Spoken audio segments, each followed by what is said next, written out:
Nama saya Feby Simanjunta dengan NIM 223304020600. Di sini saya akan memaparkan dari mata kuliah manajemen operasional dari topik 9 sampai 15. Di topik 9 ada strategi pemilihan lokasi. Lokasi mempunyai pengaruh besar pada laba keseluruhan perusahaan, misalnya biaya transportasi sendiri memakan biaya sampai dengan 25% dari harga jual produk, juga dengan produknya dan jenisnya, jenis produksi barang atau layanan jasa yang diberikan. Angka 25% ini berarti 1/4 pendapatan total perusahaan dibutuhkan untuk biaya bersangkutan bahan-bahan baku masuk dan barang jadi yang keluar. Memilih lokasi fasilitas menjadi semakin rumit dengan adanya globalisasi tempat kerja. Globalisasi terjadi karena perkembangan ekonomi, pasar, dan juga komunikasi internasional yang lebih baik.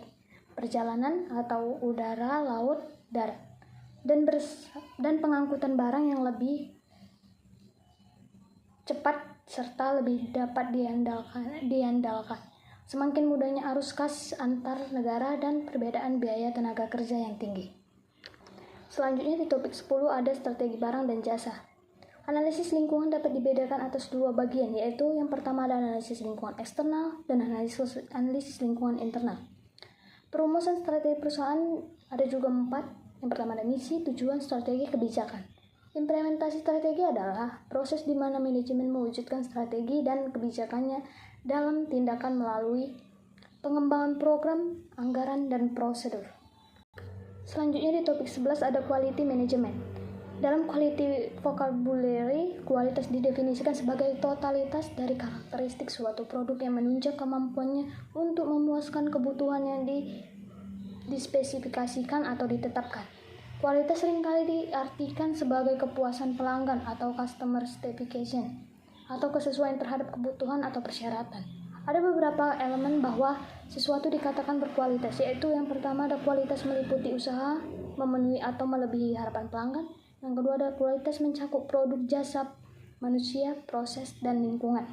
Yang ketiga ada kualitas merupakan kondisi yang selalu berubah.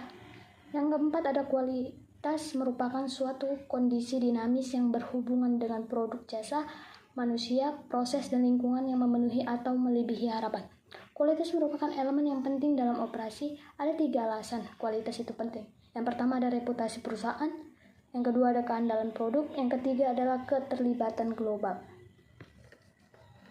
Dan selanjutnya di topik 12 ada perubahan dalam organisasi. Salah satu tantangan terbesar yang harus dihadapi oleh organisasi saat ini adalah pasar global dan inovasi teknologi yang harus berkembang. Globalisasi dan inovasi teknologi ini telah mempengaruhi pasar dan juga menyebabkan lingkungan bisnis yang terus berkembang. Fenomena-fenomena seperti penggunaan internet, media sosial, dan teknologi sosial seluler telah merubah perilaku pasar sehingga organisasi perlu menanggapi dan memahami kebutuhan atau keinginan pasar. Jadi jenis-jenis perubahan organisasi yaitu adalah development change, transitional change, transformational change. Tujuan perubahan dalam suatu manajemen ada 3 bagian. Yang pertama ada menjaga keberlangsungan hidup perusahaan dalam jangka pendek maupun jangka panjang. Yang kedua dapat menyesuaikan diri dengan perubahan yang berasal dari faktor dalam seperti sikap yang dilakukan oleh para pegawainya. Yang ketiga ada untuk meningkatkan efektivitas perusahaan seperti tenaga kerja, sistem organisasi, serta implementasi dari strategi yang telah direncanakan sebelumnya. Beberapa manfaat, ada juga manfaat dari manajemen perubahan ini. Yang pertama ada perubahan pada manajemen. Perubahan adalah proses yang direncanakan dan dapat dikelola. Yang kedua ada organisasi dapat merespon lebih cepat terhadap permintaan pelanggan. Yang ketiga membantu menyelaraskan sumber daya yang ada di dalam organisasi. Yang keempat manajemen perubahan memungkinkan organisasi untuk menilai dampak keseluruhan dari perubahan. Dan yang kelima ada perubahan dapat dilaksanakan tanpa berdampak negatif terhadap bisnis sehari-hari. Yang keenam ada efektivitas dan efisiensi organisasi dapat dipertahankan atau bahkan ditingkatkan dengan adanya pengakuan dan kewaspadaan dari semua karyawan yang bersangkutan. Dan selanjutnya di topik 13 ada persaingan.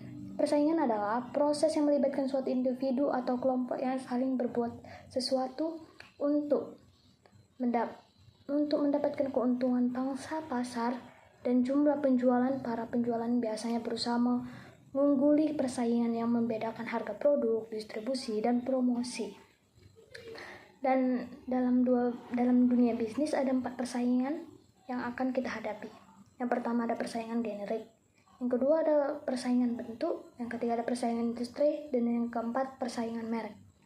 Strategi bisnis yang harus diimplementasikan agar supaya bisa menjadi pemenang dalam persaingan yang ketat: harga yang kompetitif, berikan pelayanan yang terbaik, memperluas pasar, dan melakukan promosi. Dan selanjutnya di topik 14 ada material requirement planning.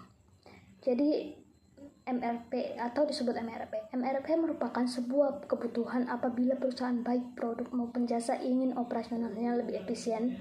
Dengan kehadiran MRP menunjukkan bahwa manajemen operasional adalah manajemen yang bisa mendorong pengurangan biaya atau efisiensi biaya.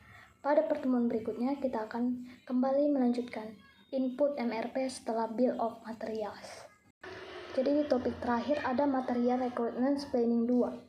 Pada bagian ini, konsep MRP harus menjadi perhatian perusahaan untuk mengurangi banyak biaya, memenuhi kebutuhan pelanggan tepat waktu, dan memastikan tersedianya yang cukup.